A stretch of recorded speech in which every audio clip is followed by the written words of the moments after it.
Welcome to Faith, Hope, and Love Fellowship. I'm Reverend Dr. Sean Key. I'm glad you're able to join us today. Today's sermon is titled, The Prodigal's Brother. And we're going to be in Luke chapter 15. And the story of the prodigal son is found in verses 11 through 32. But today is about perspective.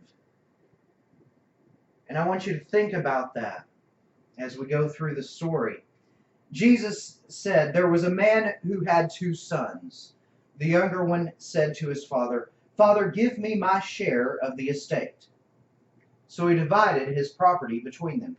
Now, first of all, to go to someone living while they're still in health and say, "Father, I want my share of my inheritance now,"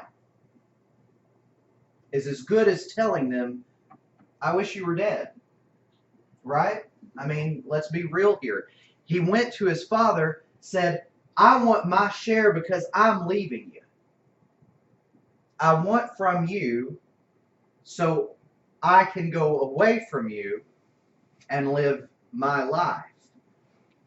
I don't treasure our time together. I don't treasure our experience together. I treasure what is yours that you have to give me."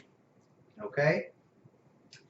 So what I looked up prodigal, and it says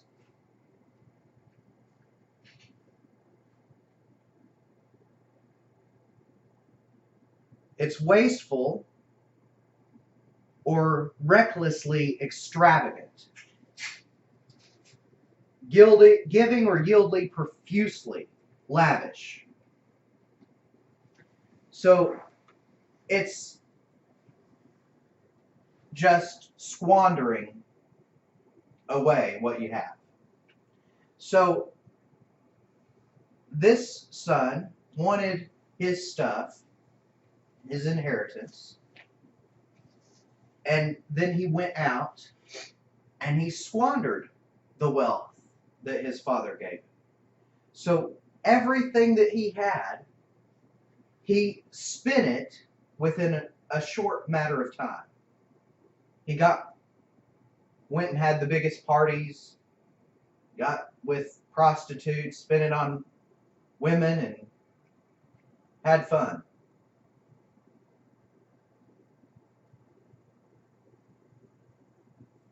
After he had spent everything, verse 14, there was a severe famine in that whole country, and he began to be in need. So he went and hired himself out to a citizen of that country, who sent him into the fields to feed pigs. He longed to fill his stomach with the pods the pigs were eating, but no one gave him anything. So he had reached a new level of low. Not just a new level of low for him. We're talking he was at rock bottom. He wanted to eat what they were feeding the pigs. And if you've ever been around a pig trough and seen what they throw off in that stuff, it's not very appetizing. It's not something you would think, that'd be someplace fun to go for lunch after church. That's something that is just, I need sustenance. I'm going to die if I don't eat something. He was that hungry. And so when he came to his senses, he said, "How many of my father's hired men have food to spare? And here I am starving to death, wanting to eat out of the pig's trough. I'd be better off as a hired hand in my father's household than in the condition that I am in." He said to himself, "I will set out and go back to my father and say to him, 'Father, I have sinned against heaven and against you. I wished you were dead. I wanted my inheritance early. I didn't want anything to do with you. I wanted to be selfish.'" And he says, I'll tell him, I am no longer worthy to be called your son, so make me like one of your hired men. So he got up and he went to see his father. But while he was still a long way off, his father saw him and was filled with compassion for him. He ran to his son, threw his arms around him, and kissed him. So he could see him coming from a long way off. Can you imagine how our Father in heaven must feel about us when he can see that we are beginning to get that conviction in our hearts to where we are just bending our knee? When before we've hit our knee, he sees we are getting close to that moment of reconciliation, and he runs to us. The compassion of a contrite heart. You know, the parents, think about whenever you had little children that would come to you who would have the tears in their eyes because they had done something wrong. And it's not that you came to them. I'm not talking about the usual times when you would have to tell them, this is what you've done wrong. But I'm talking about the child that said, I hate to have to tell you something. And they volunteer the information up on their own. Did you ever have that happen? Mm-hmm. Tears in their eyes. And they can't hardly get the words out what they've done. I can remember that feeling. And that's what it's like when that contrite heart that wants to make it right comes to the Father and says, I've got something to tell you. My life, I thought I had it all figured out, but I don't. And I need your forgiveness. And that's what it's about, reconciling with the Father. But the Father foresees it. He sees it a long way off before it actually happens. And he's running, chasing you. It's like he can't wait for that moment to come. He saw it so far off that he sent Jesus to be the blood sacrifice 2,000 years ago, just for you. Just for you, he sent Jesus 2,000 years ago because he knew that day when you would bend your knee was coming. He could see it that far off, and he couldn't wait to give you that opportunity to come back to him. Once you've gone out in the world and you realize the world didn't have all that you thought it was going to have. The grass was greener, but it was over the septic tank. The son said to the father, I have sinned against heaven and against you. I am no longer worthy to be called your son. But the father said to his servants, quick, bring me the best robe and put it on him. Put a ring on his finger and sandals on his feet. Bring the fattened calf and kill it. Let's have a feast in celebration. For this son of mine was dead and is alive again. He was lost and is found. So they began to celebrate. Now, the crux. Meanwhile, the older son was in the field. All this is happening. People are all celebrating and having fun. And he's working. Been here all that time. When the father was upset because the son wasn't home and was worried about where he was, what he was eating, what's happening with my son, he's as good as dead. We don't know. He won't tell us anything. He stopped communication. And meanwhile, the faithful son's been there all along. Had to stroke and comfort and say, it'll be all right. We'll pray for him.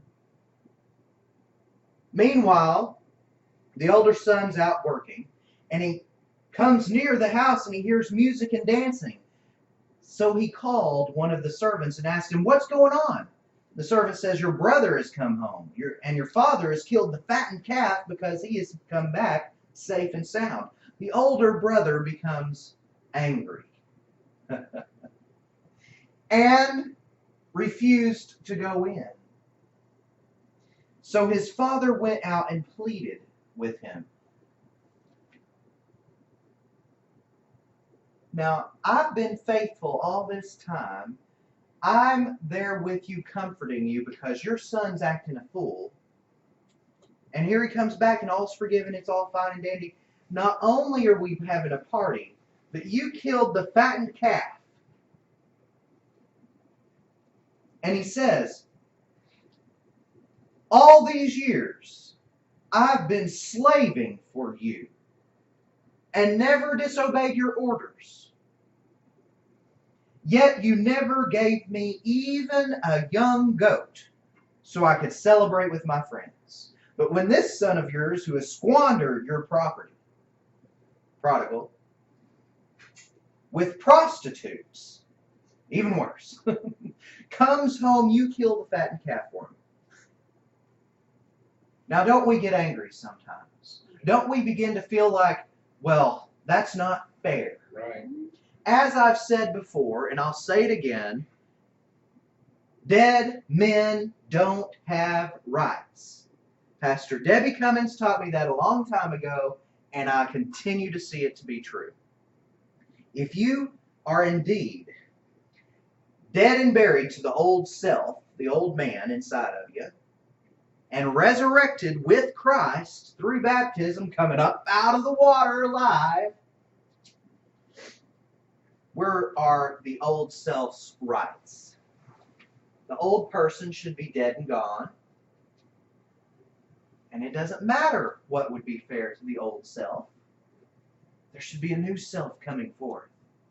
And the new self says, the brother has come home. He's alive. But with that power of resurrection, we tend to raise the old dead self back up again, don't we? Mm-hmm. Up comes the old self inside of us and gets angry. You didn't ever even give me a go.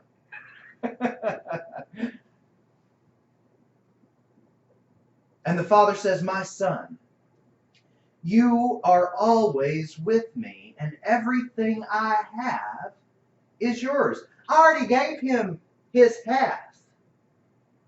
And I'm continuing to get more in the meantime. Now think back in times of herding and livestock, and that's the type of property they own. The son wanted an early inheritance. Half of what was there that day. Now can we say double portion? Things have happened since then. It's been a little minute. And fathers had livestock that has given birth to more livestock, and things are coming up. He has more property now than what he had when he gave the first son his little share. So he says, everything I have is yours. Because now your inheritance is going to be greater. He's already gotten his. But we have to celebrate and be glad, because this brother of yours was dead and is alive again. He was lost and is found. You see, when there's a lot of times that we look at the scriptures and we see the stories about like the thief on the cross, and he sinned right up until his last few breaths, and then he goes and says something like, remember me when you get to heaven, and up he goes, right? How fair is that?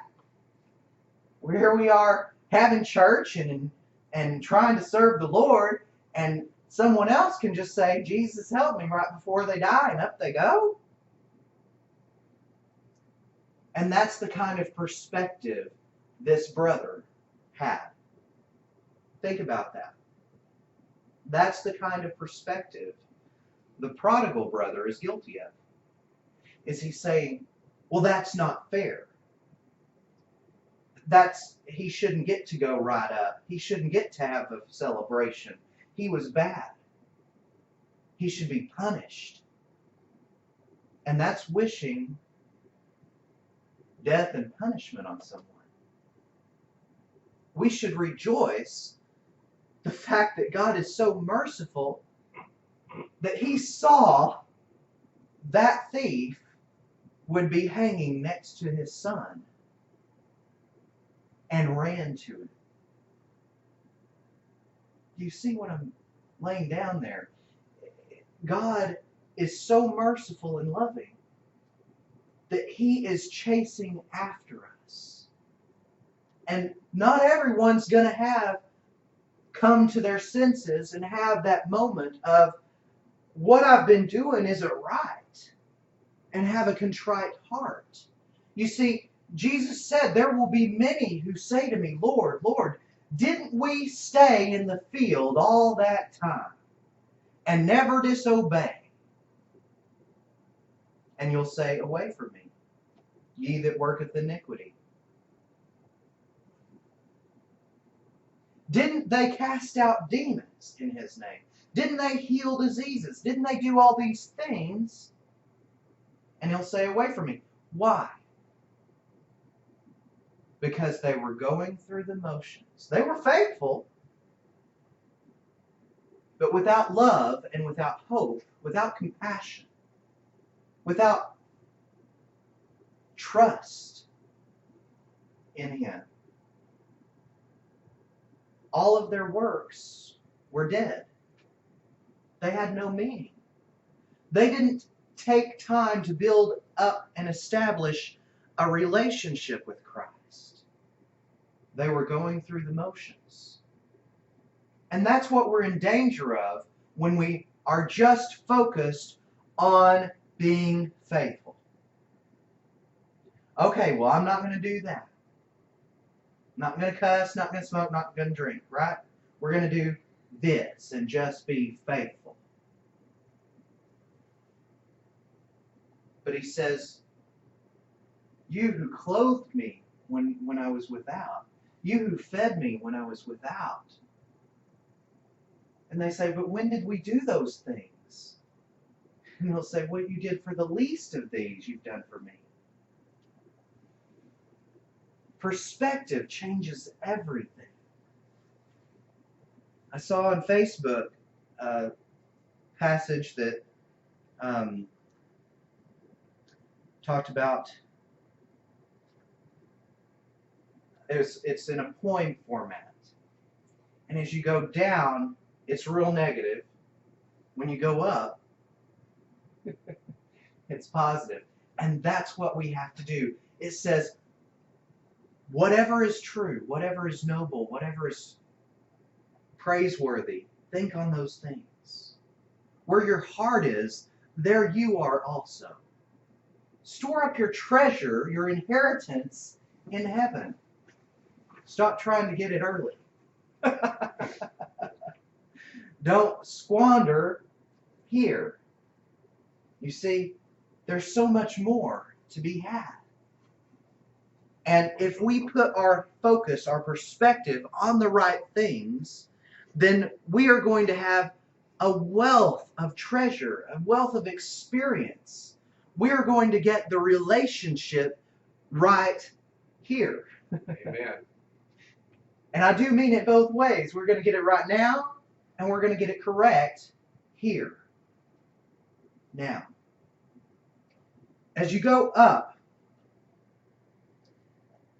when we keep our focus on the circumstance, when we keep our focus here, the way that poem reads is, today was the absolute worst day ever.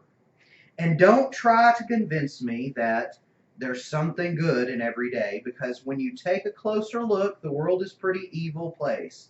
Even if some goodness does shine through once in a while, satisfaction and happiness don't last, and it's not true that it's all in the mind and heart, because true happiness can be obtained only if one's surroundings are good.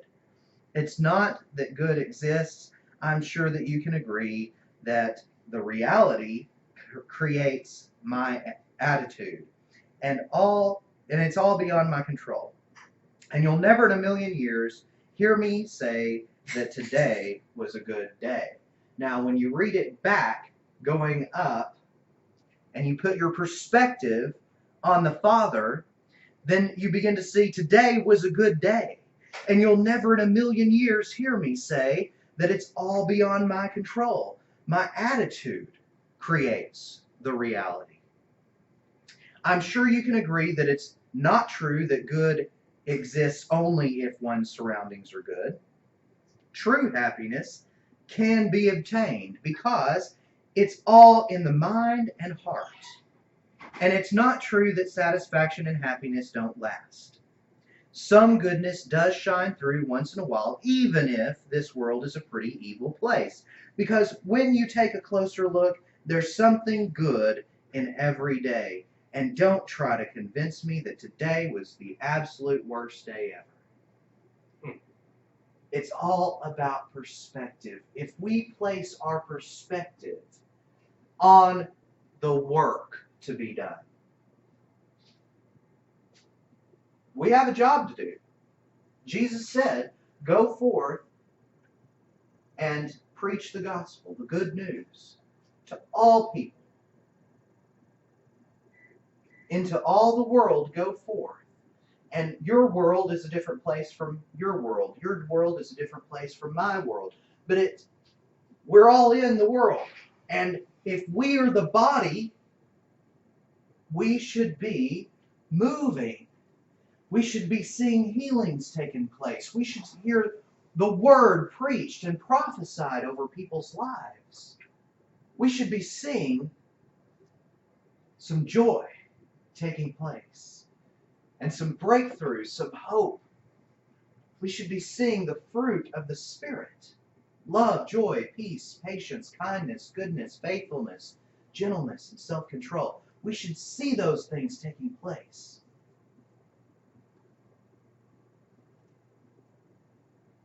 But too many of us in the body are the prodigal's brother. We haven't squandered anything.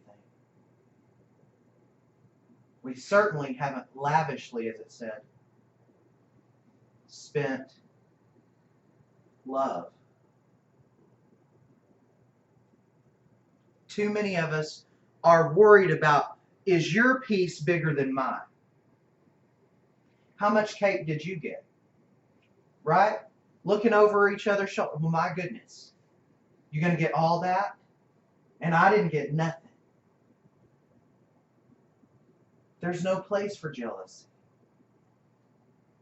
We should be celebrating. They got some. You know? They got some cake. And you got to eat it too.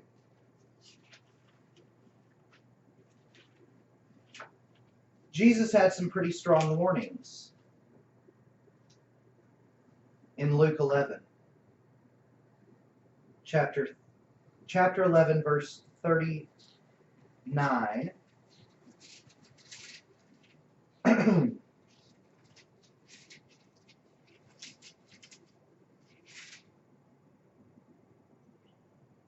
Now, Jesus didn't wash before the meal, and they threw a fit. The Pharisees said, were grumbling. And Jesus said to the Pharisees, he said, you Pharisees clean the outside of the cup and dish, but inside you are full of greed and wickedness. So you're doing what's supposed to be done. You're obeying orders. You're faithful. You stay put. But you're focused on the work and not the fruit. You're full of greed and wickedness. You foolish people, did not the one who made the outside make the inside also? But give what is inside the dish to the poor, and everything will be clean for you. If you're more concerned from the inside about helping others, your works come from the heart of God wants me to do this, and it just came from the heart. It's not a matter of God wants me to do this. Now I've got to do it.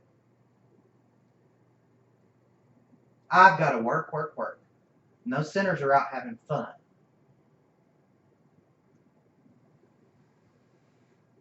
You will find joy when from the wellspring of salvation, with joy, draw from the wellspring of salvation. If you are full of joy from the salvation that you've received, and you go back to that place, go back to that moment when you received Jesus, that moment when you received reconciliation, redemption, when you were redeemed, go back to that joy of hope, of salvation. And if you will draw on that every day, in every circumstance, and then your works are joyful. What you're doing brings joy. You're clean on the inside also. He says, woe to you, Pharisees, because you give God a tenth of your mint, rue, and all the other kinds of garden herbs, but you neglect justice and the love of God. You should have practiced justice and the love of God without leaving the former undone. Yeah, you did what you were supposed to do. You went through the motions. You obeyed orders, Levitical law. But you should have practiced justice and love of God. You should have been helping give out other ways. Woe to you, Pharisees, because you love the most important seats in the synagogues and greetings in the marketplaces. Oh, where do I get to sit? Didn't the disciples have the question to Jesus? He said, who's going to be greatest when we get there? Which one of us is going to sit right by you? Now, we're all that kind of child sometimes, and we love a surprise, we love gifts, and we love favor. We want those blessings, and with that eagerness, if that's driving you, that's fine. Eagerness to serve. Which one of us is going to get to do all this? And he says, whichever one's the least. You can't lead without following. And you can't reign without serving. He says, even though I'm the creator, I am the God of all things, I'm going to wash your feet. No, don't do that. Don't do that. That's your God. Don't touch my feet. You can't have any part of me if you aren't going to let me serve, because you're going to have to go and serve. Oh, then do my head too. We need an eagerness, a love that's driving us. And when the love is what's driving you, then it's not grumble work. But love is a characteristic of the new self, the new creation. You can't pour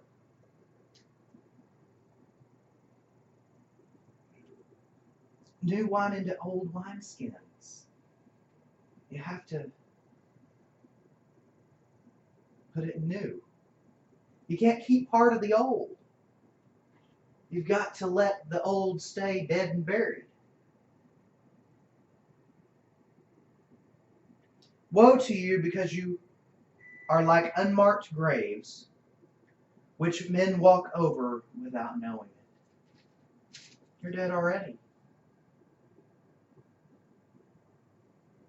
We love John 3:16. He loves the world so much that he gave his Son, so that whoever would not perish if they believe. But John 3:18 says, if you don't believe, you remain condemned. You're condemned already. You remain in the death of the sin that you've already been in. You don't even know you're dead. Dead man walking. You don't even know you're dead because you haven't figured it out. He says, you are like unmarked graves which men walk over without knowing it. You don't even know you're in the ground because you're just concerned with yourself. One of the experts in the law answered him, Teacher, when you say these things, you insult us also.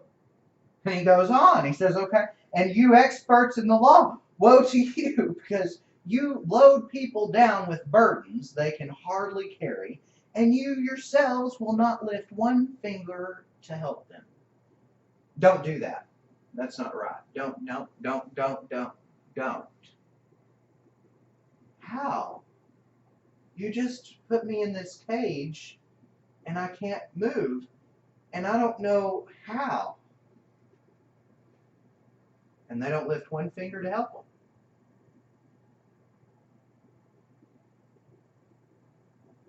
We're good about preaching people salvation. Not so good on teaching them what to do next. Right? Mm-hmm. What to do next after you've received salvation. That's what today's message is about. Don't remain in the old self. Put on new.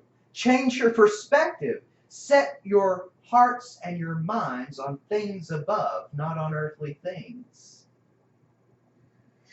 Be transformed by the renewing of your mind. When we change our hearts, our minds, our attitudes, we change the world around us because everything we do has a new motivating force behind it.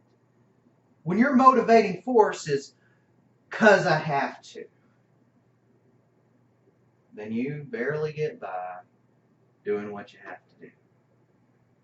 And there's no joy. There's no fruit in it. He says, woe to you because you build tombs for the prophets, and it was your forefathers who killed them. You testify that you approve of what your forefathers did. They killed the prophets, and you build their tombs. Because of this, God, in his wisdom, said, I will send them prophets and apostles, some of whom they will kill, and others they will persecute. Therefore, this generation will be held responsible for the blood of all the prophets that has been shed since the beginning of the world, from the blood of Abel to the blood of Zechariah, who was killed between the altar and the sanctuary. Yes, I tell you, this generation will be held responsible for it all. Woe to you, experts in the law, because you have taken away the key to knowledge. You yourselves have not entered, and you have hindered those who are entering. You're standing in the door saying, no one that looks like fill in the blank can come in. You can't partake. You are excommunicated. Yet, you're standing at the door and you haven't really met Jesus. You're in your Father's house. You've cast out demons in his name. You've done all these things, but yet you haven't really established a relationship with him because you have yet to realize what he was talking about. We should celebrate those when we see them from far off, about to come. That's what evangelism is about. When we're going to go into the world and preach the good news, we've got to see those people that don't look nothing like a Christian from far off bowing their knee. Right? We have to be able to perceive that. And you're not going to figure it out from your old self. Because what is he? Angry. He's worried about what's just, what's fair, and where his portion is. But the new self is more concerned about helping everyone else to get there. Amen. And that's what it means to be a Christian one who follows Christ. That's what happens next after salvation. Is you have a joy that's unexplainable. Joy unspeakable and full of glory. The fruit shows itself because you can't wait to share that with other people. Those aren't works as the Pharisees saw it. You see, Paul said, you can show me your works by faith, and I'll show you my faith by what I do. It matters more not that you're faithful and stayed there the whole time while the brother was off sinning. It matters more how you act when he comes home. Amen. And that's perspective. You can't get there without being transformed by a renewing of your mind. Amen? Amen. God bless you. Thank you.